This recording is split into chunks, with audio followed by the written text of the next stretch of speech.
રાજકોટ શહેરમાં ટેકરી પર બિરાજતા ચારણ ગઢવી જોગમાયા શ્રી ભીચરીમાં રાજકોટ શહેરથી થોડે દૂર આવેલ ભીચરી ગામની સ્થાપના કઈ રીતે થઈ?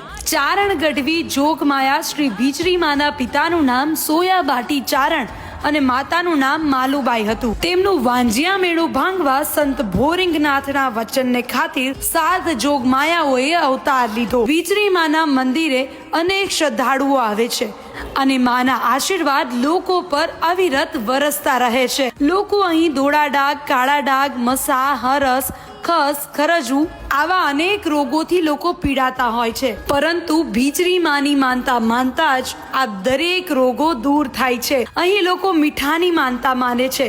જેટલી થેલી મીઠાની માનતા માની હોય એનાથી ડબલ મીઠું ચડાવવાનું હોય છે, તેમજ 7 વાર લપસ્યા ખાઈને આ માનતા પૂર્ણ થાય છે. આવા જ ઇન્ફોર્મેટિવ વિડીયો જોવા માટે રંગ છે રાજકોટને ફોલો કરો.